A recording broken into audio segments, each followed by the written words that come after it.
Hello दोस्तों, welcome to your YouTube channel KM study group और मैं विनोद।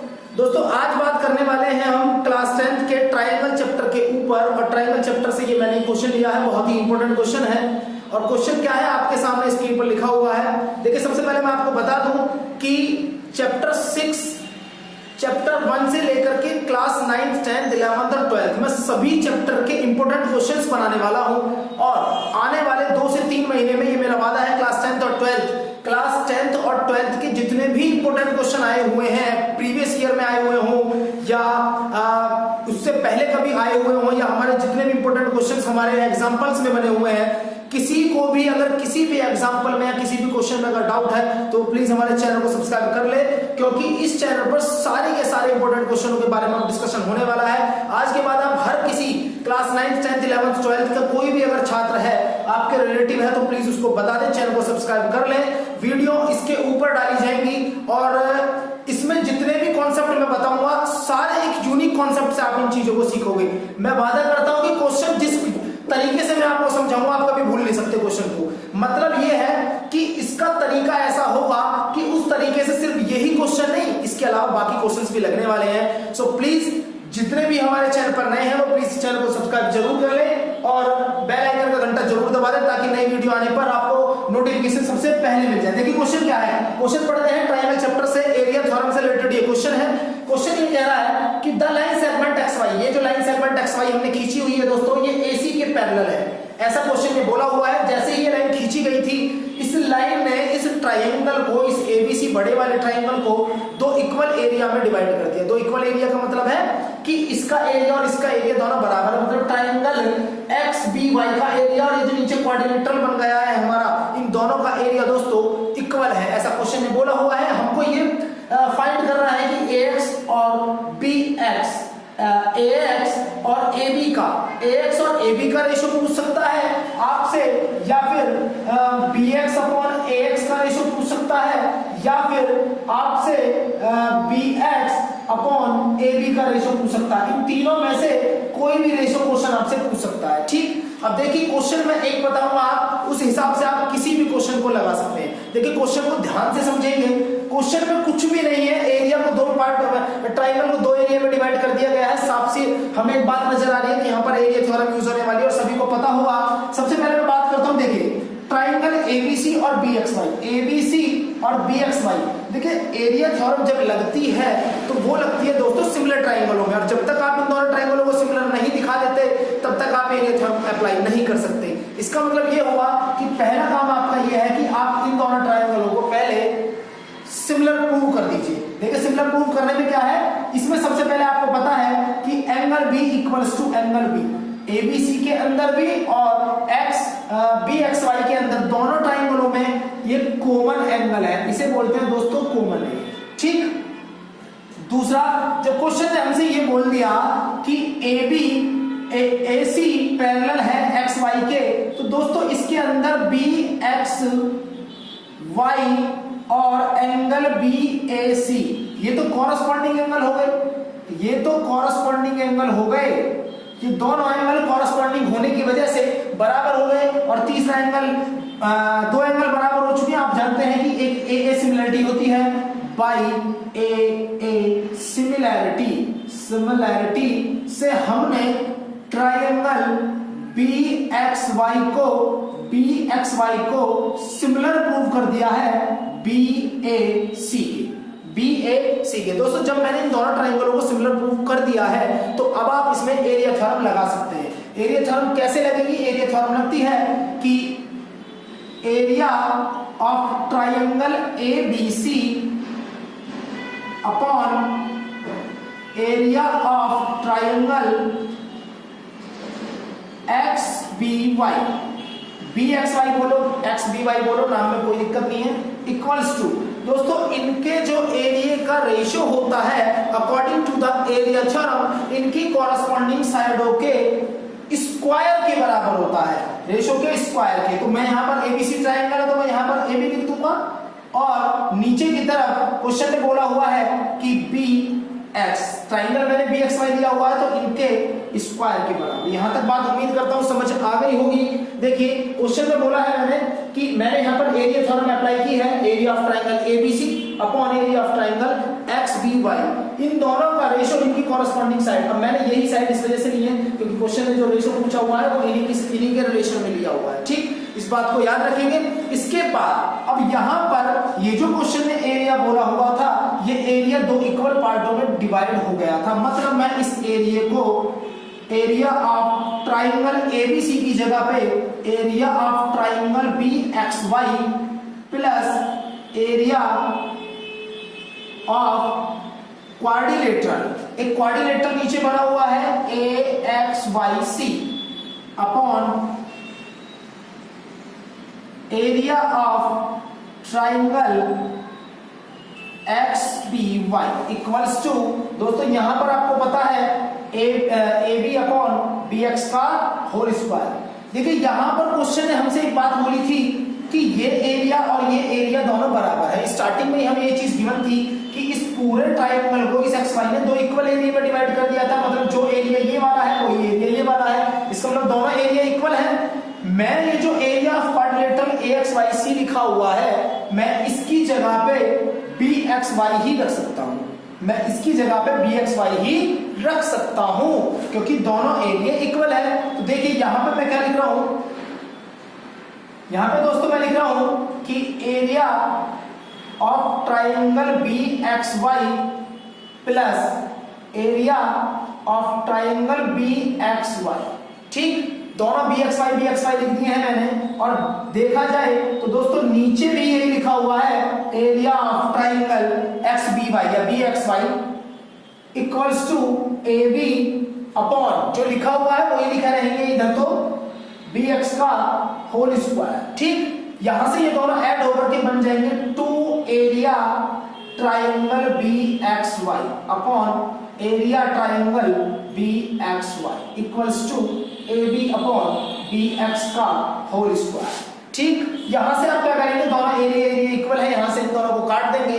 काटने के बाद ये जो स्क्वायर है दोस्तों, हमें A B upon B X का रेशो चाहिए, A B upon B X का, तो ये स्क्वायर यहां से हटाना पड़ेगा, स्क्वायर को रूट में ले आइए आप, तो ये हो जाएगा √2 equals to A B upon B X, ठीक। अब जो मैं बात आपको बताने वाला हूं उसको बहुत ध्यान से समझने की जरूरत है। क्वेश्चन में अभी हमारी ए बी और बी एक्स की वैल्यू निकल के आई है। अब यहां पर मैंने 3 क्वेश्चन आपसे पूछे थे। अब अकॉर्डिंग टू द क्वेश्चन आपको बस ये चीज देखनी है कि जो रेशियो क्वेश्चन ने पूछा हुआ है उसमें मेरे पास क्या चीज सही है।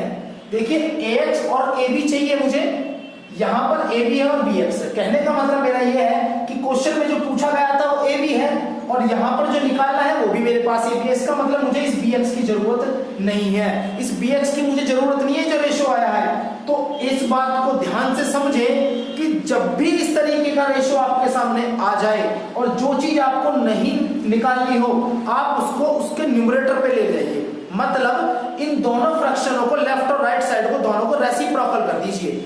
मैं ऐसा क्यों बोल रहा हूं, क्योंकि जिसको जिस चीज की हमें जरूरत नहीं होती है उसको न्यूमरेटर पे ले जा करके या तो उसमें से 1 माइनस करते हैं या 1 में से उस फ्रैक्शन को माइनस करते हैं। वो सिचुएशन देखी जाती है कि बड़ी है साइड जो हमने ऊपर लेके गए हैं छोटी है, वो मैं अभी आपको बता दूंगा। इस बात को अगर आपके समझ में आ गई हो तो बहुत अच्छी बात है, मैं बढ़ता हूं आगे। इसे थोड़ा सा मैं इसे रफ कर देता हूं। देखिए इसके अंदर अब जो मैंने बात बताई थी दोस्तों वो आई है कि A B upon B X equals to √2। यहां तक हमारी बात आ चुकी है। देखिए मैं दोबारा से बात को रिपीट कर रहा हूं, जो चीज हमको नहीं निकालनी है, मुझे बी एक्स नहीं चाहिए, मुझे रेशो में दोस्तों ए एक्स चाहिए, ठीक। तो आप एक काम कीजिए कि इस बी एक्स को रिवर्स कर दीजिए, मतलब रेसिप्रोकल ऑन बोथ साइड। अगर आप इसका रेसिप्रोकल कर देते हैं तो दोस्तों रेसिप्रोकल होने पर ये तो बन जाएगा B X upon A B और ये बन जाएगा दोस्तों 1/√2। क्लियर है यहां तक बात, ये बन गई है। अब आप ये देखिए नीचे जो साइड है अगर वो बड़ी है, नीचे अगर डिनोमिनेटर हमारा बड़ा है तो दोनों तरफ 1 में से माइनस करना है आपको, 1 में से, ठीक। सब्ट्रैक्ट करना है 1 में से इन दोनों पार्टों को, लेफ्ट साइड को भी राइट साइड को भी। लिखना क्या है कि सब्ट्रैक्ट फ्रॉम 1 में से सब्ट्रैक्ट करना है दोस्तों। अब देखिए 1 minus B X upon A B equals to 1 upon root two को भी आपको 1 में से ही माइनस करना। बोथ साइड सेम काम किया है हमने, बोथ साइड सेम काम किया है। अब आप एलसीएम ले लीजिए और आपका आंसर आपके सामने आ जाएगा। एलसीएम ले लीजिए और आपका आंसर आपके सामने आ जाएगा। देखिए किस तरह से क्वेश्चन के अंदर हमें जब इसमें एलसीएम लेना है तो एलसीएम में ए बी ही आएगा और यहां पे आ जाएगा कि A B minus B X equals to root two minus 1 upon root two. जरा आप ऊपर ध्यान से देखिए डायग्राम में, अगर ए बी में से ए बी सभी को दिख रही है, ए बी पूरी है यहां से यहां तक। ए बी के अंदर से अगर मैं बी एक्स को माइनस कर दूं तो दोस्तों क्या बचेगा मेरा ए एक्स। ऊपर आ गया ए एक्स और नीचे आ गया ए बी, आंसर आ गया root two minus 1 upon root two. दोस्तों ये तो आंसर था हमारा इस पार्ट का, ये तो आंसर था हमारा इस पार्ट का। अगर क्वेश्चन हमसे ये पूछता है कि B X upon A x की वैल्यू हमें बतानी है, B X upon A x की वैल्यू हमें बतानी है, ठीक। अब देखिए वही बात मैंने बताने हैं आपको कि जब यहां पर मेरा ये रेशो देखिए यहां तक तो सभी को अपना सेम ही आंसर लेके आना है, चाहे ये पूछे ये पूछे ये पूछे, ठीक। उसके बाद आपको समझना है कि क्वेश्चन अब हमसे A B upon B X तो वैल्यू निकल गई है बट पूछ रहा है B X upon A X. तो इस बात को बहुत ध्यान से समझना है। इन दोनों में ये चीज चेक कर लीजिए कि मेरे को जिसकी जरूरत है वो है कहां पे।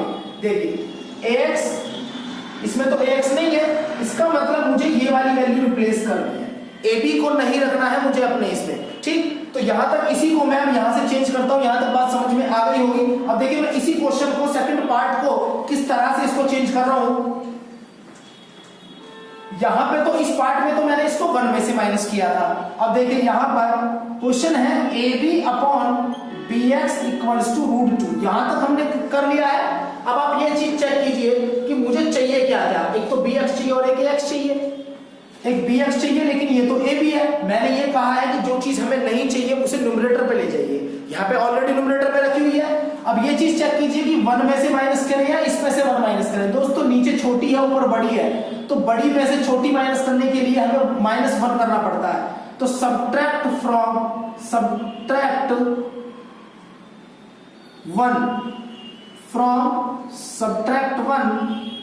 From both side. दोस्तों यहां पर 1 को सब्ट्रैक्ट करना है दोनों साइड से, ना कि 1 में से सब्ट्रैक्ट करना है, ठीक है ना। बात को बड़े ध्यान से समझते हुए चलना है। bx माइनस 1 और रूट टू माइनस 1। देखिए यहां पर आप एलसीएम ले लीजिए, bx आ जाएगा और ये आ जाएगा ab minus bx equals to root two minus 1, ठीक। ab में से जैसे ही bx माइनस होगा तो ab में से bx माइनस होकर के ab में से bx माइनस होकर के ax आ जाएगा, तो ये आ गया ax अपॉन bx की value root two minus 1। Question में पूछी किसकी थी, bx अपॉन ax। आप एक काम कीजिए दोनों साइड रेसिप्रोकल कर दीजिए, तो यहां पर आ जाएगा कि bx अपॉन ax की value 1 upon root two minus 1। उम्मीद करता हूं कि बात समझ में आ गई होगी कि मेरा टारगेट क्या है बताने का। बस आप यहां पर पहुंच जाइए। ये चीज चेक कीजिए कि जो चीज क्वेश्चन ने हमसे पूछी है उसमें से क्या चीज मुझे रखनी है और क्या चीज चेंज करनी है। जो चीज चेंज करनी है उसे आप न्यूमरेटर पे लेके जाइए और न्यूमरेटर पे जैसे ही लेके जाएंगे वहां पर आपको यह भी देखना है कि आप लेफ्ट में आप 1 में से इसको माइनस करते हैं या इसमें से 1 को माइनस करते हैं, वो आपको पता लग जाएगा। ऊपर अगर छोटा है तो 1 में से माइनस करेंगे और अगर ऊपर बड़ा है तो उस फ्रैक्शन में से 1 को माइनस करेंगे, ठीक है ना। रीजन क्या है उसका, दोस्तों जब भी हमारा न्यूमरेटर अपॉन डेनोमिनेटर में न्यूमरेटर बड़ा होता है डेनोमिनेटर से तो फ्रैक्शन ग्रेटर देन 1 होती है, फ्रैक्शन ग्रेटर देन 1 होती है। उस सिचुएशन पर आपको 1 इसमें से 1 माइनस करना है। और जब हमारा न्यूमरेटर डेनोमिनेटर बड़ा होता है, डेनोमिनेटर छोटा होता है, डेनोमिनेटर बड़ा होता है और न्यूमरेटर छोटा होता है तो फ्रैक्शन छोटी होती है, फ्रैक्शन छोटी होती है 1 से, वहां पर 1 में से इसको माइनस करना। बस इस बात को आपको याद रखनी है। अब इसका थर्ड पार्ट और मैं आपको बता देता हूं। देखिए थर्ड पार्ट भी उम्मीद करता हूं कि आप अपने आप ही लगाने की कोशिश कर सकते हैं। यहाँ पर bx अपॉन ab पूछा है, bx अपॉन ab, लेकिन हमारा तो ab अपॉन bx आ चुका है, तो ये तो क्वेश्चन हमारा यहीं पर ही आ चुका है। तो यहाँ से इसको रिप्लेस कर लेंगे। अगर bx अपॉन ab की वैल्यू हमसे पूछी है दोस्तों तो यहाँ से इसको निकाल लेंगे। देखिए डायरेक्टली आप यहां से निकाल सकते हैं bx अपॉन ab, तो bx अपॉन ab की वैल्यू 1 अपॉन रूट टू। तो मैंने आपको एक ही क्वेश्चन के अंदर दोस्तों 3 क्वेश्चन बताइए। वीडियो पसंद आई हो तो दोस्तों वीडियो को लाइक शेयर और सब्सक्राइब तो जरूर ही कर लें चैनल को, ताकि आपके पास कोई भी नई वीडियो का नोटिफिकेशन सबसे पहले मिल जाए। और मेरा वादा है प्लीज क्वेश्चन को बड़े ध्यान से समझते हुए चलें। कोई भी डाउट हो तो मुझे कमेंट्स में बता सकते हैं, और जितना ज्यादा से ज्यादा हो सके हमसे जुड़े रहें। आने वाले 1 से 2 महीने में आपकी मैं 10th और 12th 9th 11th सारी क्लासेस की मैथ्स इतनी स्ट्रॉन्ग कर दूंगा कि आपने कभी सोचा भी नहीं होगा। मिलते हैं नेक्स्ट वीडियो में एक नए क्वेश्चन और एक नए कॉन्सेप्ट के साथ। Thank you guys.